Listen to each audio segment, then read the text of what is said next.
Hello student, स्वागत है आपका विद्या स्टडी के चैनल पर। और आज हम कक्षा 10वीं का जो मासिक टेस्ट है मतलब कि अगस्त का 2021 विषय गणित का देखते हैं। ठीक है बच्चों, मैं इसलिए करवा दे रहा हूँ इसको क्योंकि इसमें चूँकि कोरोना काल चल रहा है तो हो सकता है कि इन मासिक टेस्टों के भी अंक जुड़ जाएं।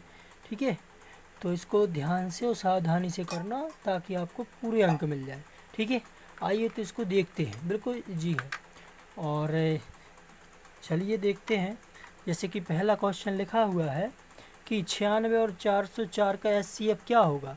तो 96 और 104 का एचसीएफ वह होता है जो दोनों में उभयनिष्ठ गुणनखंड हो। ठीक है, तो 96 का जब हम तोड़ेंगे गुणनखंड तो ये जाएगा कॉमन फैक्टर। ठीक है, कॉमन फैक्टर होना चाहिए, मतलब कि 2 से चला 4 से दे दीजिए। 4 दूनी 8 बचा 1, 4 चौकी 16 और 4 छः 24 और 6 एकम 6। इसको देखिए, दूसरी संख्या क्या थी 404। 404 तो इसमें भैया 4 का ही जाएगा। 4 एकम 4, 4 शून्य 0, 4 एकम 4। अब चला जाएगा 101 का। तो आपसे पूछा गया एचसीएफ क्या है। तो एचसीएफ वह होती है जो दोनों के अभाज्य गुणनखंड में होती है। ठीक है बच्चों, तो इसमें हम क्या देख रहे हैं कि 4 इसके पास है, 4 इसके पास है। तो इसका मतलब ये है कि हमारे सवाल का एचसीएफ हो जाएगा ऑप्शन नंबर बी, यानी कि 4। दूसरा है यदि a1/a2 बराबर b1/b2 बराबर नहीं c1/c2 तो समीकरण निकाय इतने और इतने का। भैया ये 3 कंडीशन है, याद रखिए, ये तो मोस्ट इम्पोर्टेंट है, आनी ही आनी है।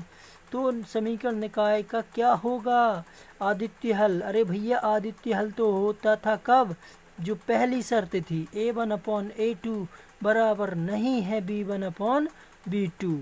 तो इसमें आदित्य होती थी और रेखाएं एक दूसरे को क्या करती थी, प्रतिच्छेद करती थी। ठीक है स्टूडेंट।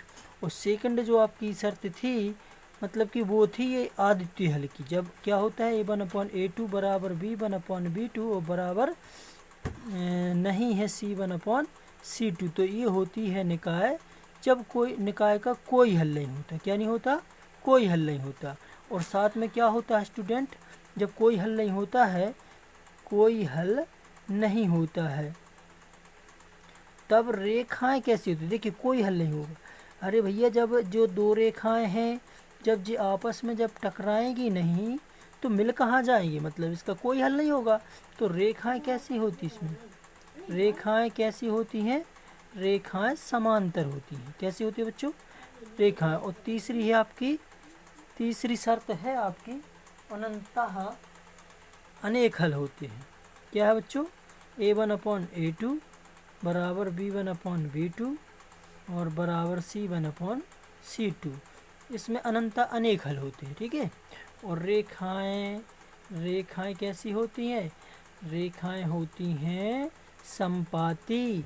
जैसे कि एक रेखा ए है और दूसरी रेखा भी सी पे से निकल गई। मैंने अध्याय में समझाया है, तो आप विद्या स्टडी के चैनल पर देख सकते हैं। ठीक है, दूसरी रेखा भी इसी पे से निकल गई तो आप कहोगे कि यहाँ भी मान है, यहाँ भी मिल रहा है, यहाँ भी मिल रहा है, बहुत सारे मान मिल रहे हैं, इसलिए इसको बोलते हैं रेखाएं संपाती होती हैं। तो इसका क्या हो जाएगा भैया, आदित्य कोई हल नहीं होगा। और तीसरा है द्विघात बहुपद इत्ते के शून्य अल्फा और बीटा है तो अल्फा धन बीटा का मान। अरे भैया दो चीज़ें पढ़ी थी हमने, मूलों का योगफल और मूलों का गुणनफल। मूलों का योगफल होता था अल्फा धन बीटा बराबर ऋण बी बटे ए और गुणनफल होता था अल्फा इंटू बीटा बराबर सी बटे ए। तो आप बताइए इसमें से कोई है क्या, नहीं है। तो जो ऑप्शन दिए गए हैं स्कूल से या ऊपर से तो उसमें से कोई भी नहीं है। मतलब कि यहाँ पे जो सी है इसमें क्या होना चाहिए था, बी होना चाहिए था, ऋण बी बटे ए होना था। ठीक है, तो वैसे अभी ऑप्शन हमें सी ही लगाना पड़ेगा क्योंकि और कुछ है नहीं इसमें। ठीक है। और चौथा क्वेश्चन द्विघात समीकरण का विभक्त कर क्या होगा। विभक्त कर का सूत्र ही होता है सीधा सीधा सिंपल, क्या होता है, डी बराबर बी वर्ग ऋण 4ac। ठीक है स्टूडेंट, ये होता है विभक्त कर का सूत्र जो कि आप अध्याय 4 में जाके पढ़ोगे। तो कहाँ दिख रहा है, ये दिख रहा है ए नंबर पे। हमारा आंसर क्या हो जाएगा, डी बराबर बी वर्ग ऋण 4ac। रिक्त स्थान, एक परिमेय संख्या और एक अपरिमेय संख्या का अंतर क्या होता है, एक परिमेय और एक अपरिमेय, तो इसका क्या होगा, परिमेय संख्या। क्या होगा बच्चों, परिमेय संख्या। और दूसरे कह रहा है इतने और इतने द्वारा निरूपित रेखाएं एक दूसरे को क्या करती हैं।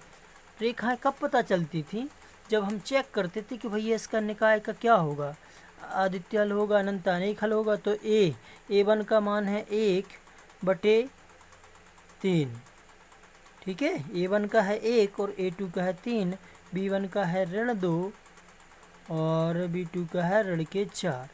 तो 1/, इसका यहाँ पे हमने जब अनुपात निकाला कि A1/A2 कितना निकला अपना 1/3, B1/B2 निकाला कितना आया 2 एकम 2, 2 दूनी 4, 1/2, ऋण से ऋण कट गया 1/2। तो भैया ये दोनों ही बराबर नहीं है, तो हमारी शर्त कौन सी बनेगी, A1/A2 बराबर नहीं है B1/B2, मतलब कि पहली कंडीशन निकाय का आदित्य हल होगा। क्या होगा, आदित्य हल। इस और आदित्य हल में रेखाएं कैसी होती थी, एक दूसरे को प्रतिच्छेद कर जाती थी। तो यहाँ पे क्या होगा, रेखाएं एक दूसरे को क्या करेंगी, प्रतिच्छेदी करेंगी, प्रतिच्छेदी या प्रतिच्छेद करती हैं, प्रतिच्छेद बनना है, सॉरी, प्रतिच्छेद करती हैं लिखा है। दो बहुपदों का गुणनफल एक बहुपद होता है, क्या होता है, एक बहुपद होता है। और द्विघात समीकरण इतने का विभक्त कर 0 है तो मूल, समीकरण के मूल कैसे होंगे, यानी विभक्त कर का मूल 0 बताया है तो 3 कंडीशनें होती हैं स्टूडेंट। इसमें क्या होती हैं, 3 कंडीशन। पहली होती है कि b वर्ग ऋण 4ac बड़ा है 0 से, तो मूल होते हैं वास्तविक। कैसे होते हैं बच्चों, वास्तविक। दूसरी होती है b वर्ग ऋण 4ac बराबर 0, तो फिर मूल होते हैं वास्तविक और बराबर। कैसे होते हैं, वास्तविक भी होते हैं और बराबर भी होते हैं। तो इसमें क्या हो जाएगा, हमारा यही कंडीशन है, 0 है 0, तो मूल क्या होंगे, वास्तविक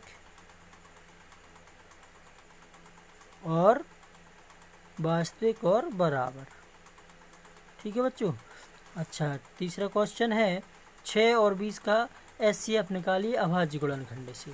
ठीक है, तो इसका अभाज्य गुणनखंड से हमें किसका निकालना है, 6 का और 20 का। तो अपन जब हल करेंगे तो हम 6 के अभाज्य गुणनखंड तोड़ेंगे और 20 के अभाज्य गुणनखंड तोड़ेंगे।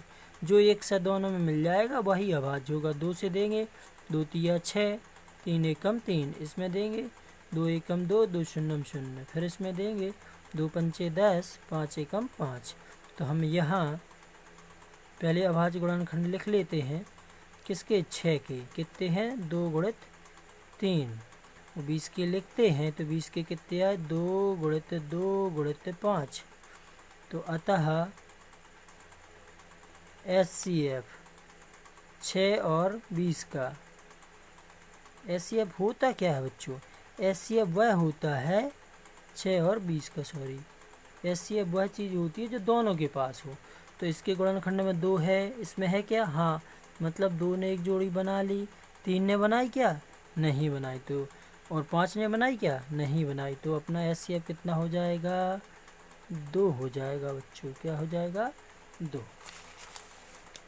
ठीक है, तो इसका आपको इसी तरीके से पहले इसके क्या करना, अभाज्य गुणनखंड तोड़ देना है और फिर जो दोनों के वहनिष्ठ मिलेगा वही इसका HCF होगा। ठीक है, चलिए ये क्या है, द्विघात बहुपद ज्ञात कीजिए जिसके शून्यकों का योगफल 1/4 ऋण 1/1 है। तो हमें दिया है शून्यकों का योगफल दिया है, क्या दिया है बच्चों, दिया है अल्फा धन बीटा का मान दिया है 1/4, अल्फा इंटू बीटा का गुणनफल का कितना दिया हमें, ऋण 1। तो हमें वर्ग समीकरण बनाना है, तो क्या था द्विघात समीकरण, सूत्र था अपने पास कि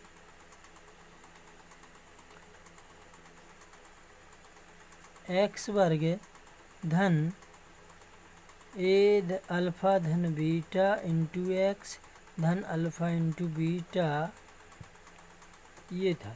ठीक है, तो आइए इसको रख देते हैं। इसके आगे यहाँ पे देखिए अल्फ़ा धन बीटा का मान दिया 1/4, यानी कि x वर्ग धन अल्फ़ा धन बीटा के स्थान पे हमें कितना रखना है बच्चों? 1/4। 1/4 बाहर से x धन अल्फ़ा इंटू बीटा के स्थान पे रखना है ऋण का 1 बराबर 0। इम्प्लाई दैट x वर्ग धन 1/4x धन ऋण का 1 बराबर 0। इसके बटे में 1, इसके बटे में 1 और ले लेंगे लघुत्तम 1, 4, 1 का लघुत्तम आएगा 4 बच्चों। और हम क्या कर देंगे? और हम कर देंगे त्रियक गुणा। 4 इधर पहुँचेगा, 4x वर्ग इधर जाएगा तो 4 से 4 कट जाएगा, यानी x बचेगा और इधर ऋण के 4 बराबर 0। इसके बटे में 1 कर देंगे त्रियक गुणा। क्या कर देंगे बच्चों? त्रियक। तो 1 का होगा इधर, 4 का होगा शून्य में, तो 1 का जब होगा तो ज्यों का त्यों 4x वर्ग धन का x ऋण के 4 और 4 शून्य 0। ठीक है, तो ये वाला हमारा द्विघात बहुपद आ जाएगा। तो आप इसको कर लीजिए वीडियो पोस्ट करके। ठीक है, अब एक क्वेश्चन और रह गया है इसका, 1 या 2। अच्छा इस साइड है 5 पेंसिल तथा 7 कलमों का मूल 50 रुपये, जबकि 7। अच्छा इन 2 सवालों के लिए एक ये वाला और एक और दिया है x ऋण। अच्छा इसको तो आप जाके विद्या स्टडी के चैनल पर सर्च कर लीजिए। अध्याय 1 प्रश्नावली 1 कुछ होगा, पहले आप देख लीजिए किस में हो, सर्च कीजिए तो वहाँ पे आपको इसका सॉल्यूशन मिल जाएगा। ठीक है, हम एक जो सवाल था आपका लास्ट वाला उसको करवा देते हैं। ठीक है, क्या दिया था? x ऋण 1/x बराबर 3, जो क्वेश्चन छठा था आपका। ठीक है, तो इसमें हमें क्या निकालना था? अच्छा इसमें हमें श्रीधराचार्य सूत्र लगाना था। ठीक है, x का मान निकालना था, तो इसके बटे में चलिए इसको हल करते हैं। x और 1 का लघुत्तम लेते हैं, आएगा x, त्रियक हो जाएगा x का x में, तो x वर्ग 1 का होगा तो 1 बराबर में 3। अब फिर यहाँ पे कर देंगे बच्चों त्रियक गुणा। ठीक है, तो 1 का होगा इधर, 3 का हो जाएगा x के साथ, तो x वर्ग ऋण का 1 और 3x से कम 3x। 3x का कर लीजिए पक्षांतर, ऋण के 3x ऋण का 1 बराबर 0। समीकरण 1। अब हम क्या करेंगे बच्चों? समीकरण 1 की व्यापक वर्ग समीकरण, व्यापक समीकरण ax वर्ग धन bx धन c बराबर 0 से तुलना करने पर, क्या करने पर? तुलना करने पर। तो तुलना करेंगे तो क्या हो जाएगा? a बराबर हो जाएगा आपका 1, b बराबर हो जाएगा ऋण 3 और c बराबर हो जाएगा ऋण का 1। ठीक है, तब हम लगा देंगे द्विघाती सूत्र, x बराबर माइनस का b धन ऋण करड़ी के अंदर b वर्ग ऋण 4ac बटे में 2a। ठीक है, आइए इसको इधर देखते हैं। x बराबर b का मान रखते हैं ऋण का 3, ये हमारे सूत्र का ऋण था और मान आया है ऋण का 3, धन और ऋण करड़ी के अंदर b वर्ग, b का मान है अपने पास स्टूडेंट ऋण के 3, तो ऋण के 3 का वर्ग हो जाएगा ऋण 4। a का मान क्या है आपका? यहाँ से देख लेंगे, a का मान क्या है? 1, तो 1 और c का मान क्या है? ऋण का 1। चलिए और बटे में 2a हल करते हैं। ऋण का धन यानी धन के 3 धन ऋण करड़ी के अंदर ऋण 3 का वर्ग होता है कितना? 3 गुणा 3 यानी कि 3 त्रिका 9। ऋण का क्या होगा? धन, यानी धन के 9 और ऋण का हो जाएगा बच्चों धन 4 एकम 4 बटे में 2, तो 3 धन ऋण करड़ी के अंदर 9 4 13 बटे में 2। एक बार स्टूडेंट हमें यहाँ पे 2 चिन्ह है, तो एक बार हमें धन चिन्ह लेना है। धन चिन्ह लेने पर तो x का मान क्या होगा आपके पास, x बराबर 3 धन करणी 13/2। और एक बार ऋण चिन्ह लेने पर, ठीक है, ये अध्याय 4 के क्वेश्चन है।